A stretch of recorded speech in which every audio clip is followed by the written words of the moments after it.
Hello again, Internet. It's me, Dylan or DM. This will be a video that recaps our campaign up to this point. Now, this will be a summarized version that also contains brief notes, and will only have surface level things as well as some minor character development that's occurred thus far.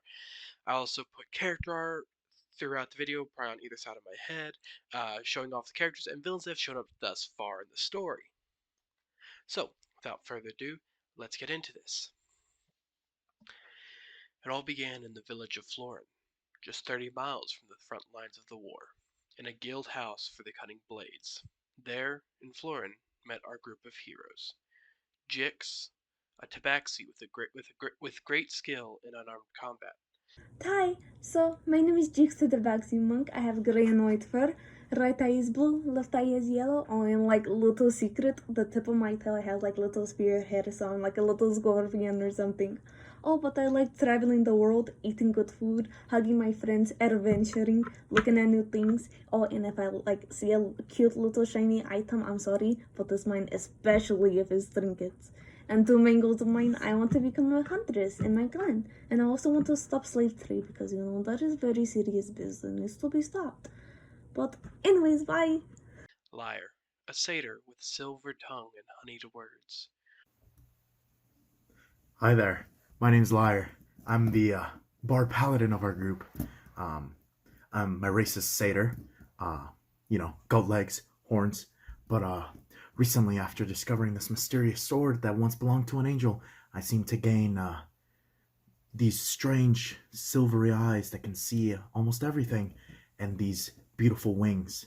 And with this new determination, I'm planning on making the world a better place. And you know, helping my friends out along the way. Ghost, a warforged with an unknown past and an affinity for artificery. Ezra, an elf with a wickedly sharp blade and an even more wicked master. Fucking hell. The name is Ezra Lebanon. It's a pleasure to meet you all. I'm a warlock hexblade pilot elf. My skin is grayish. My eyes are an orange color, and my hair is long and unruly, but I usually tend to keep it in a little ponytail. It starts off black at the roots and slowly turns white at the tips. I was just born that way. My personality, to give you a brief look over it, I'm the bitch of the group. I'm quite rude towards other, and I don't really give a crap if I am. Well, sometimes I do, but not most of the time, am I right? Fuck, I think that's about it I get to tell you. Chrono, a Verdin with a deep tie to the realm of Mechanus. Hello, my name is Chrono Eon. I'm a virgin sorcerer standing about 6 foot tall, wearing a purple cloak with a gold sash. On my hip you'll notice my late grandfather's pocket watch. It was given to me right before he died, and it's a prized family heirloom that allows me to channel my magic. I have a lot to live up to, and so far, traveling with my companions has been the best way to do just that. The five met and accepted a job to journey across the front lines and stop a lightning rail from making it to the front lines. Delivering supply of weapons is what they were told. The group did just that, sneaking across the front lines and making it far enough into the New Aeron territory to catch the lightning rail about a day before its scheduled arrival at the front lines. The group managed to sneak up themselves on board the lightning rail and managed to detonate two devices on board, sending the lightning rail careening off the tracks and into the fields. And inside they discovered not a standard supply of weapons, but a warforged dragon, made of a dark, unknown metal. The group then made their journey back to Florin with little to no issue to collect their pay. On their return, Lyre and Jix had a small heart-to-heart after passing close to Lyre's home, which had been raided by the advisor many months earlier. Once they returned to Florin and collected their pay, their employer recommended a tavern to celebrate the completion of their job. They went to this tavern unsuspecting and were caught off guard. Poisoned and unconscious, they were dragged into the basement and strung up. When they awoke, a dwarven man flanked by two humans attached magical devices to their arms that would detonate and kill them if they did not do as exactly as he said. He gave them scrolls and official documents telling them to take these to Draka and give them to Spy Master Alexander, who is brother to Magistrate Alexander, both of which are human. The group reluctantly agreed and snuck onto the lightning rails in the UPK. They made their way to Draka and managed to infiltrate the city. They arrived at the spy master's house, trying their hardest to warn him, but the arcane devices began to electrocute them ever so slightly. So Chrono used his innate ability and telepathically warned Spy Master Alexander of the scrolls and the bombs that were connected to their arms. Alexander took the scrolls and sent the group to his father to remove the arcane devices, which was simple enough for him. Spymaster then called the group back to his house and offered them a position among his several teams of secret groups that work in the interest of the UPK and are mainly sabotage teams, which he thinks they would fit in well after what he's seen. He then offers his house as a place for them to stay temporarily, also explained that the scrolls, upon opening, would have summoned assassins to kill him and the other recipients of the scrolls. That night, while the group was sleeping, Ezra was visited by her master and told to kill Old Man Alexander, the previous magistrate, Darren Alexander, the man who removed the devices from their arms, to which she complied without a second thought.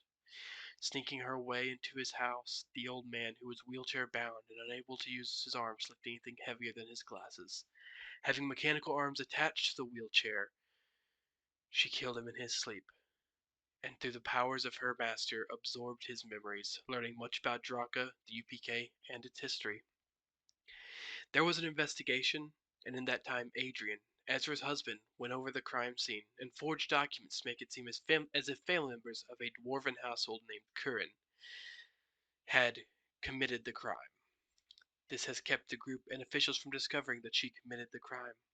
The group, believing that the Currans were responsible, go looking through shady taverns in hopes to find them.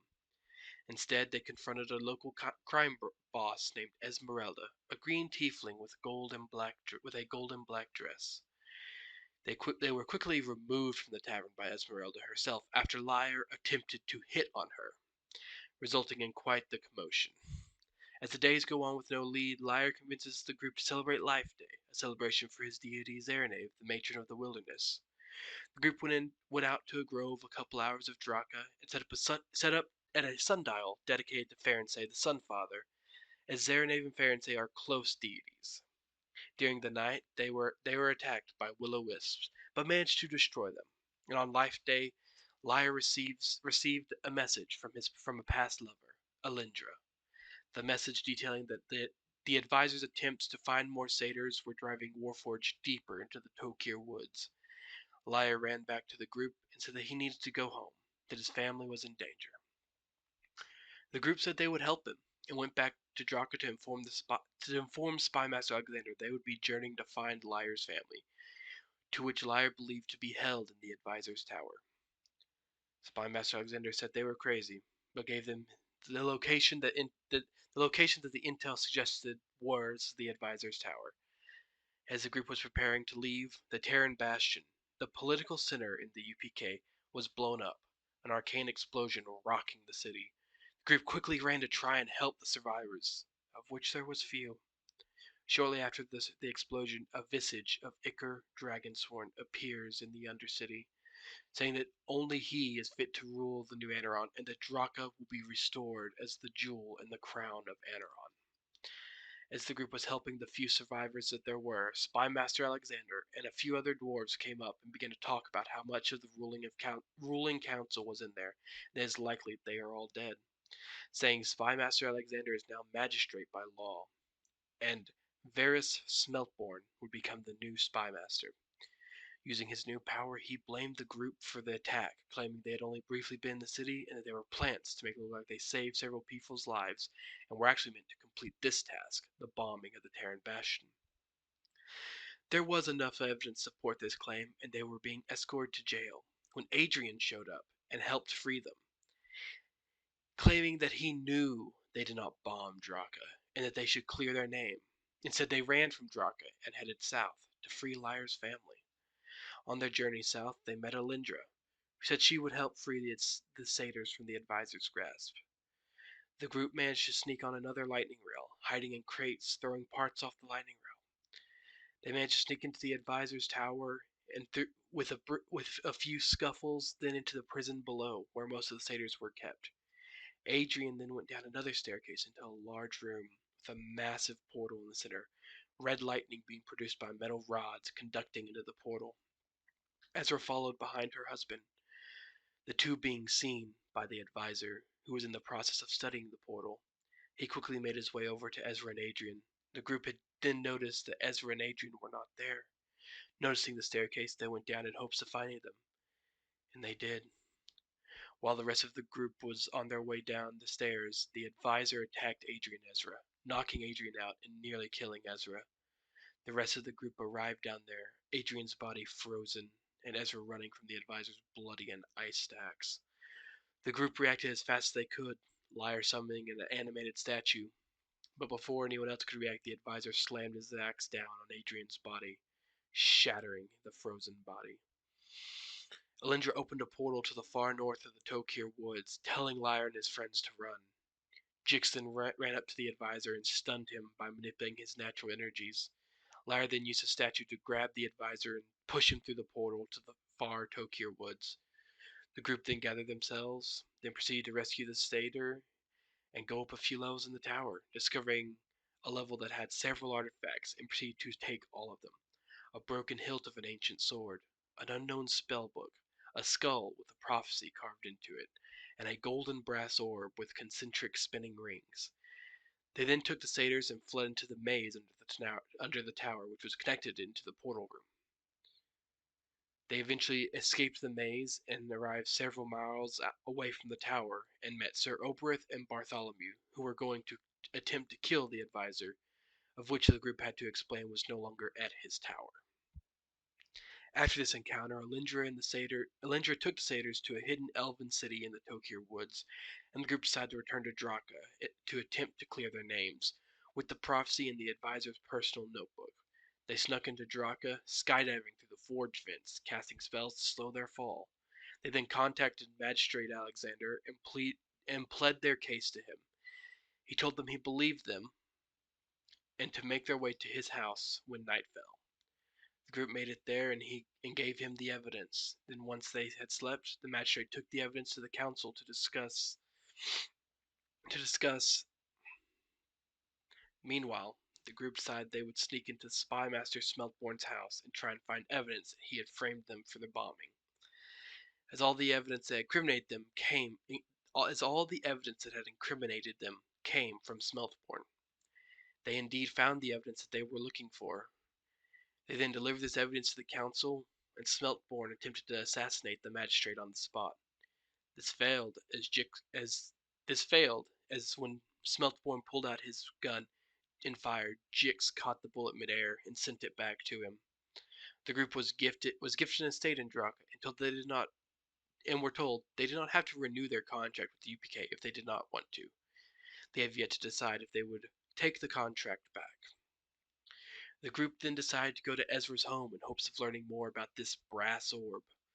This journey to Luna led them to discover a dark secret below the surface. As the days in Luna went on, Chrono had a case of split brain, and the group met a new friend, Thea, Ezra's twin sister. Hi, I play Thea. She is a ranger, and she looks quite a bit different than her twin sister Ezra. Her hair, rather than black fading into white, it is white fading into black. She's got yellow eyes, pale gray skin, and Thea is very slow to trust, but when she does start to trust you, she will become very protective of those that she cares about. They discovered what beast was causing trouble for Luna, the false Hydra, and then quickly slew the creature beneath the surface of Luna. Its final words, a psychic scream with the message, I am but a servant. When the summoner is chosen, the children will rise. The group has yet to discuss this cryptic phrase. In digging through the Hydra's nest, Thea and Ezra found their father's sword, who had been attacked and killed by the false Hydra. Thea took the sword and attuned to it at the Sorensei temple. Meanwhile, the rest of the group met up with a wizard named Scoria, who had been called on by Ezra's father. Ghost began to act suspicious, and the group discovered he had delivered the orb to a man named Ceravos, who Ghost had known in his past life, before his loss of memory. This is when Thea arrived. The group decided she should hold the orb over Ghost, and then as the orb was being passed to her, it lit up near Chrono. Chrono touched the orb, and the group was sucked inside. Inside they landed in a black desert scape where it was midday, and where they had just been was in the dead of night. As they began to move across it, their feet were cut as the sand was fine obsidian dust. The group used several effects to make it to a massive black obsidian pyramid, seemingly in the center of the area. They then took camp in the entrance of the pyramid, as there was no sand there. When the morning came, they were attacked by a bone devil, and Thea, Ghost, and Ezra were tempted by a voice that came from within the pyramid.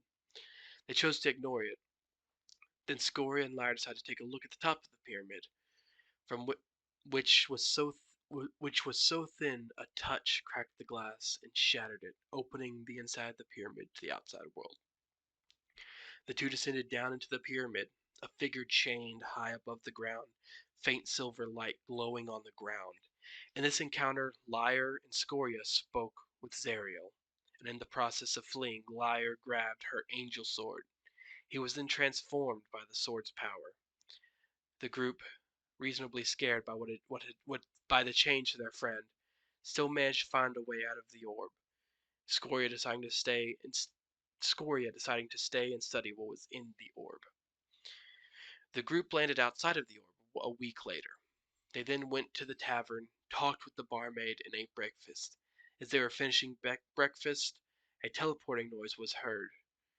The group rushed outside to see the advisor standing before them. He demanded the orb or he would destroy Luna and then Rinsen, a nearby population center, with a famous group of oracles acting as a governing body. As he said this, a massive Warforged Colossus appeared on the edge of town, and then destroyed the Sorensei temple with a single arcane blast. The group handed over the orb and the advisor vanished. The Colossus then began to march toward Rinsen, the group chasing behind it. They managed to get on board the Colossus. The group then made their way through the Colossus leg, up through the hips, and then the abdomen, and then in the chest cavity. There stood the advisor, with two Warforged Titans flanking him. He quickly reacted to their presence and cast a spell forcing Ghost right in front of him. The group quickly worked to try and remove the Titans and reach Ghost and the advisor. A wall of swirling blades appeared, sealing Ghost and the advisor off from the rest of the group. Lyra reacted quickly, grabbing Ezra and flew her over the blade wall, and the three of them, Ghost, Ezra, and Lyra, began to fight the advisor.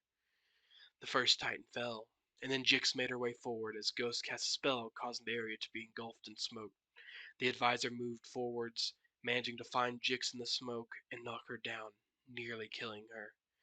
Ghost removed the smoke to discover what had happened and quickly ran over to Jix and gave her a healing potion, not bringing her up, but healing enough. And then the Titan dropped its hammer on Ghost, pinning him in place, and the advisor made quick work, removing Ghost's arms and head.